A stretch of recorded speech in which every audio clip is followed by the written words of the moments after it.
If you want to make $10,000 every single month in pure profit by selling print on demand, then do not start an Etsy shop. Let me explain. This is my print on demand store that, since I started about 6 months ago, has done over $600,000 in sales.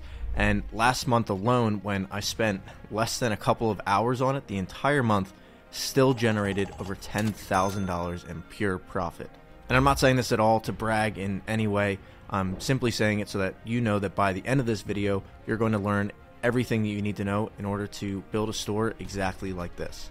And don't get me wrong, I absolutely love print on demand and think that it is an amazing business model, since you can get started from anywhere in the world with like 10 or 20 bucks to your name, and you learn a ton of really valuable skills while you're doing it, all while having the flexibility to never have to fulfill any products yourself. That being said, the common thread around print on demand seems to center around Etsy, Amazon, or Redbubble, and simply making your own designs and launching them on these sites, hoping to get sales. All right, fingers crossed. Which, yes, that can work, but it's going to take a ton of time. You're fighting a lot of competition, and your business could pretty much evaporate overnight if Etsy or one of these other sites decides to ban you for any reason. And they can do that because you're in their house. You're not actually building your own business or an asset for yourself. You're basically renting floor space from Etsy. And when you're doing that, you know, you're playing their game, and they can ban you for any reason. Even something as small as, you know, that you negatively impacted their brand by selling a product that they didn't like. So we're going to walk through my store together in just a second. First, let's take a look at Etsy. And let's say, hypothetically, we are sellers that want to start a nature or like flower store. So we want to sell flower, like graphic tees. Pretty good niche. It passes the bumper sticker test, which is, if you've seen people put bumper stickers of this topic on the back of their car before, it's probably something that they'd be willing to wear a shirt about. So it's a pretty good niche.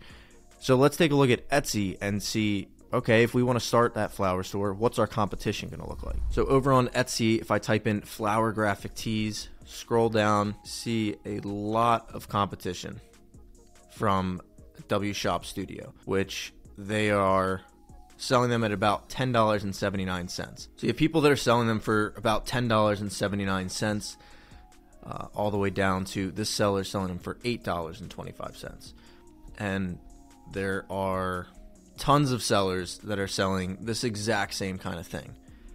And while this is good news in some ways, because one, it shows that people are buying this stuff, otherwise these sellers wouldn't be selling it, the bad thing is that this is the competition that we would have to be beating out. We would have to be not only competing by having better mock-ups, better designs, but most importantly, we would have to be beating their pricing, and their not to mention their SEO, their tags, their ad budgets.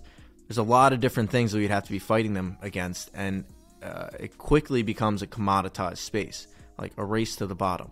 And yes, I've made videos about Etsy in the past showing how you can get started, and it can be a good option if you have literally no money and you're just doing this as like a hobby. But if you do have any kind of budget, there is a better way, which I'm going to show you in just a second. But let's first wrap up looking at Etsy. So we have all of this competition, all these different sites that are selling graphic apparel, t-shirts, and designs with flowers on them. So if we go to launch and say we come up with 50 designs, we launch them on our Etsy store, we have to hopefully, over the matter of weeks, months, and maybe years, slowly rank up on Etsy to the point that we are pushing out these competitive sellers. We could go for a smaller niche that has less competition, but a smaller niche means a smaller pie that we're fighting over, basically. And after we spend all that time, money, and energy building up a catalog of a couple hundred designs, and we finally get ranked, then Etsy can always ban us for any reason. So our business could pretty much be gone overnight. I am inevitable. And we're left with nothing besides a canned template response saying, "We're sorry for the inconvenience." But fortunately, there is a better way, and that's what I want to talk to you about today. And that is starting a print-on-demand business, but on our own site, on our own Shopify store in particular. And the reason for that is that we're able to take the best of both worlds. We're able to take the flexibility and scalability of a print-on-demand business without the risk of getting kicked off of Etsy, without the competition. And we do all that by taking those same 50 or 75 designs, putting them on a very basic Shopify store, coming up with a brand name for whatever niche we're in, and driving very basic Facebook ads to that site. And before you start scoffing at Facebook ads and thinking, oh, it's too expensive, it's too complicated, it's really not. I did a 2-hour-long training where I show you everything you need to know to set up your ad account. It's even like overly explained. It's not that complicated, but I just wanted everyone to understand each piece. But nevertheless, the reason that that works so much better is that we're able to do the product research and see that there are people that are buying flower designs on Etsy, which tells us that there's a demand for it. Then at the same time, we're able to get away from competing with those sellers by building our own catalog of designs and driving traffic. And the reason that this works beautifully is that Etsy, Amazon, Redbubble, those are all search, find, buy intent buyers, meaning they went to Etsy or they went to Redbubble or they went to Amazon with the intention of buying a product like that. In most cases, they might have gotten hit with some of their marketing, something along those lines that drove them to the site. But by and large, that's the mindset that they're in. On the flip side, we're able to drive traffic from social media, which when people are on social media, it's called pattern interrupt marketing. Or basically we're getting in, someone just sitting there scrolling through like cat pictures, not planning on buying anything, and we're able to get in front of them with a product. And Facebook is very good at optimizing to show to people that are interested in that product. So someone's looking at cat videos who Facebook knows also has an interest in flowers. And not just that, they have an interest in t-shirts and flowers. So they show that person that ad, that person who's also happens to not be an Etsy buyer. They've never bought on Etsy before, so they're not constantly shopping there. So Facebook is showing our ads to people who like t-shirts, haven't bought from Etsy, and they like flowers. That's the perfect person to be sending to our store. So we do that couple thousand times per day. It's called our CPMs. That's what Facebook charges us for. We pay about $15 to $20 per 1,000 impressions. Facebook for that will send us anywhere from 40 to 50 link clicks at the very least. And then out of those link clicks, maybe 2.5 people will buy, even if you just call it 2. And they'll buy on average about 2 shirts. So we spend about $40 to get 2 purchases at $80 in total value. And not only do we get the profit from those sales, we then also get their email. And this is where it really starts to snowball and become something that's able to generate profit every single month and really compound into something you can sell, because we get their email and we're able to remarket to those people. So after they buy from us once, one of the most common questions I get is about our refund policy. And we give everybody refunds because we really invest in our lifetime value. And so if anybody's ever unhappy for any reason, which ends up being less than 1% of people, we send them all their money back because we want that lifetime value, that goodwill to compound. Because after we sell for a month or 2 months, that person then comes back and buys a second shirt. And then when we launch our hoodies, they come back and buy those again. And so we're getting credit for the sale, not just up front, but for months and years to come. Whereas on Etsy, it's you sell the shirt once and then that's it. You're not able to remarket to that person. There's no email list you're growing. There's no real asset. Whereas on Shopify, one, you never have to worry about getting kicked off. 2, it's very scalable, that once your ads start performing well, you basically just start increasing the budgets. Shopify is just your own website. Like you would have to be doing something completely illegal for Shopify to kick you off. So you will never get banned for selling a t-shirt that they don't like. And we've talked a lot about the benefits of starting a Shopify print-on-demand brand, but now let's go through the process together. Step number 1 is choosing a niche. And the reason we do this is that we want to build a brand. We don't want to build like a everything gift shop that feels like an Alibaba. We want it to be branded towards a specific group of people that we're able to come up with messaging and themes that resonate with them. That's also something that builds customer loyalty and gets them coming back time and time again. So once we choose a niche, like say flowers, second thing is our brand name and our logo. You don't have to overcomplicate this. Anything really works. Throwing in the word boutique for a flower store would be good, and a cute little logo that you generate with Midjourney or Dolly works completely fine. Then you go over and grab your domain.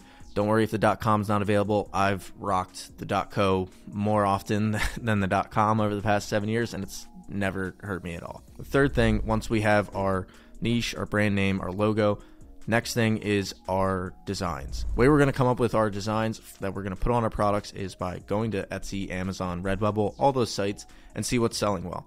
Is it patterns like this? Is it funny jokes? Is it ultra realistic images? And figure out what those top sellers are within our niche. I can give you a little bit of a jump start and let you know that by and large, top sellers are normally contoured images that are somewhat basic with pretty soft colors, are visually striking at the same time, and they're just not overly detailed or overly complex. Another thing you can do is come to Etsy and sort by top customer reviews, and then you'll scroll down, you'll see all the ones that are the best seller, and you'll get an idea for what the top sellers look like. And I've made detailed trainings on how to create designs just like these, which I'll link down below. But for now, let's keep moving. So once we get to 50 to 75 designs, then we're going to go over to Printify. And again, I've created detailed tutorials on this that I'll link below. But you upload them into Printify, and once you upload those designs into Printify, you can then sync them with your Shopify store. And then what Printify does is that anytime an order is placed on your Shopify store, they will then print, pack, and ship it directly to your end customer. And you just pay the cost of the shirt, you receive the income from Shopify, you pay your ad fee, and you're left with the profit. But the next step is the really interesting one, and that is the testing phase. And this is where a lot of people will get hung up, is once you have the 50 to 75 designs, how do you know if they're good? How do you know if it's something that people are actually going to want, or if you're completely wasting your time and you should go back to your day job? Well, rest assured, I can guarantee it's not the last one, because there is an endless supply of niches, literally an infinite supply of possible design ideas. So it's just a matter of finding the right combination. The way we do that is by driving very simple and low-cost ads to our site. We use an ad like this that is just simply our mock-up, driving traffic with a very basic offer to our collection page.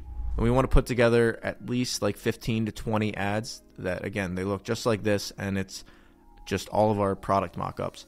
And we set a low daily budget of about $50, spend about $200, maybe even less, to drive traffic to the collection page, and then we review the results. And the analysis is my personal favorite part, and that's where we're looking at our cost per clicks first of all, and if they're in a 50 to 75 cent range, then that's a good starting point. Then we look at our conversion rate, and if that's in at least the 2 to 3% range, that's pretty good. Then our average order value, if that's around $40, then we're in good shape. And most importantly, our cost per click, or our click-through rate, that's the biggest indicator of if we have good-looking designs, if we're in a good niche, and if there's any legs to this business at all. And the reason for that is that if nobody is interested at all, they won't be clicking, and that means your cost per clicks will be high, like $2+ high. And if they're that high, then don't worry about it. Just pause the ads and go back to coming up with a new niche, new designs, and just rinse and repeat the process. And all that you're out is about $50 to $100 on testing the ads, and you've learned the process better. And that's exactly what I had to go through. I went through testing 4, 5, 6 stores before I finally found a winner. And that winner was Yoga Stay, which I grew to $3.6 million in sales and sold to a company called Open Store. But I had to go through several failures before I was able to find that one. And I know this has turned into kind of a rant, but I just really want people to recognize that Etsy is not the be-all, end-all, or even the best way to start a print-on-demand store. If you have absolutely zero money, then sure, Etsy is fine. But if you have even a couple $100, Shopify is by far the best way to go, in my opinion, for starting a print-on-demand brand. And the best part is that you can always launch on the Etsy later. Our brands have always done fairly well on Etsy right away when we launch, after we have a little bit of brand recognition. Like if we build up the brand name and people see and know us, and then we're able to email our list and send them to Etsy and say, hey, we just launched on Etsy, go check out our exclusive Etsy designs. They go over there, they start buying, and then that's free traffic that Etsy absolutely loves. They reward us for, and then we start ranking higher, like organically, or I guess that's semi-organically, you could say. But so we're able to win at the Etsy game and the Shopify game at the same time. Honestly, you end up selling more on Etsy going the Shopify route to Etsy than you do if you just go Etsy alone, in my opinion. That's all I have for you guys now. I hope you found this useful. Feel free to check out the free course and community by clicking the link below if you want to learn more. And be sure to hit the like and subscribe button if you want to see more rants like this. I appreciate it. Thanks for watching. I'll see you in the next video. Bye.